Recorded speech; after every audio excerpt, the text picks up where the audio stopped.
as opposed to the basketball player. Just an amusing his first thing. I don't know if thought was you've you seen it. and not Yeah, the his best first player. thought when somebody said Michael Jordan, it's like You're the new Michael Jordan.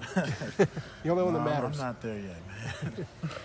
What is the challenge for you guys against that defense? What Michigan State's Michigan defense? State's right.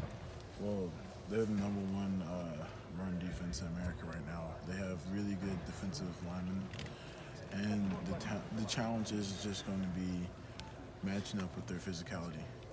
Is that something that gets you guys going? It makes us extremely excited. You know, one of my favorite things to do is to go against really good opponents because it gets to show you how great you are versus their attributes. Mike, you know, they like to really bring pressure, for want of another word, on the A-gaps. I mean, it looks like in the past. I mean, they like to attack the middle of the defense if they can on occasion.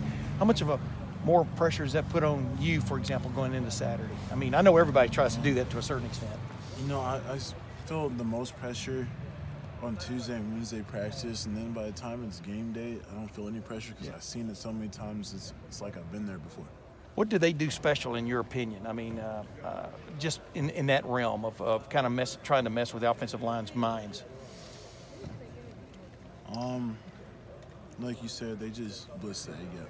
Yeah, yeah. And obviously you've got a quarterback who's more of a pocket passer kind of guy. I don't just, how much on red alert are y'all all the time? You're always on red alert, I know, in the A-gaps. But what's just sort of the thing you have to keep in mind more than anything else going into Saturday? Just have to keep my head up so I know what's going on. Yeah.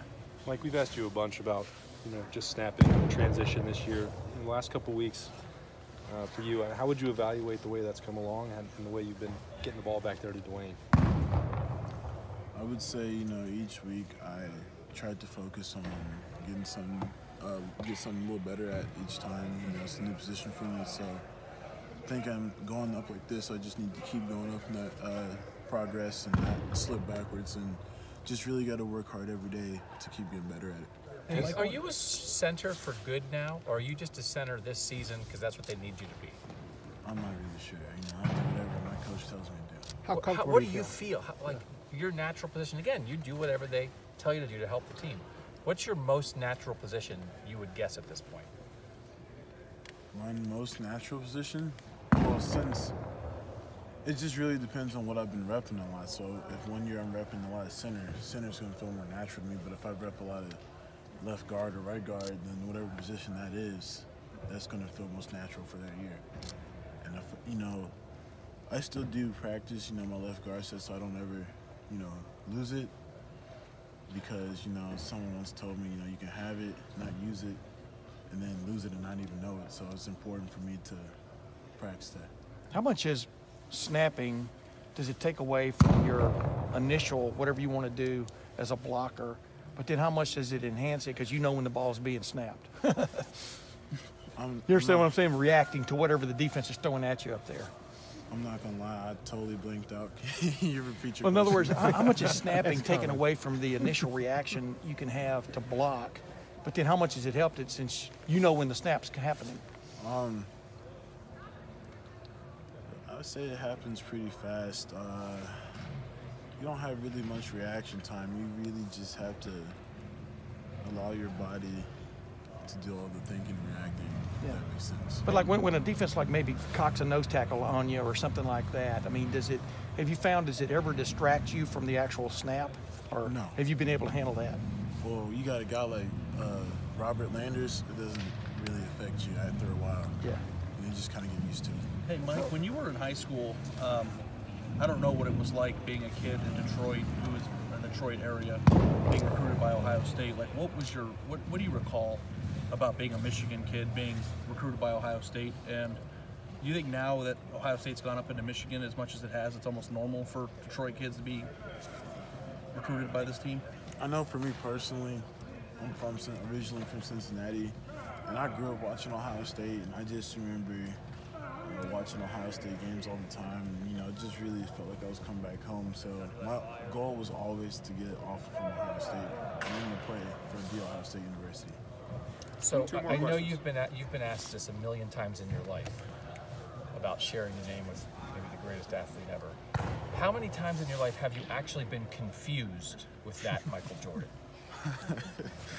So my freshman year at college, it's Super Bowl Sunday, and I wasn't really confused with Michael Jordan, but I will say I called this pizza place and said, "Hey, what's your name?" He said, "Michael Jordan." He said, "Quit BSing me. I got a lot of orders tonight." He's just cussing me out, and then I didn't get my food, so I had to walk to CVS across from my dorm and get some oven pizza to warm up. Because I thought that should work for you, right? You should get your pizza faster than everybody if they think you're the Michael Jordan. Apparently, Michael Jordan doesn't spend his time in Ohio. Just some of your So old LeBron you James. understand that's this Harbaugh story, though, right? Is that the real Michael, not the real, you're the real Michael Jordan too, but that Michael Jordan called Jim Harbaugh and he thought it was you. And I think that's pretty hilarious. How important? How important was it for you and the line to have the kind of game run blocking that you had against Nebraska for the rest of the year? It meant a lot to us because we began a lot of backlash in the media how we can't run the ball. And I think Saturday just kind of made a statement that, we can run the ball. What have you seen? Oh, go ahead, Lord. Draymond suggested it. Pete and Devine actually said it, that they feel something different defensively in practice. I don't know how much you go ones-on-ones this time of year, but are you seeing that? With the defense? Yeah, they just feel like there's an extra pep in their step. Devine actually said that they made it a priority to have fun, and as a result, they're playing better. Are they celebrating more? Are they? Most definitely. Defense has been going a little wild in practice lately. They are celebrating more. What did you notice different about J.K. Dobbins this week after he finally went off the launching pad last week, and just the running game, both of those guys in particular? What you notice a little more pep in their step, et cetera? What have you noticed about that? I don't think there was really anything different other than that they handed the ball to J.K. and Mike, and they got a chance to showcase what they do all the time. Yeah. Hey, one little quick thing. You remember when Dwayne came in the game last year at Michigan and stuff, and then delivered some plays and stuff? Where have you seen him really grow, maybe as a leader? What have you seen the biggest growth in him from a year ago to now, Michael? Just him being more confident as a quarterback and him being himself. Mm-hmm. What did the line think of when J.K. was talking to Nebraska a little bit there at the end of the game?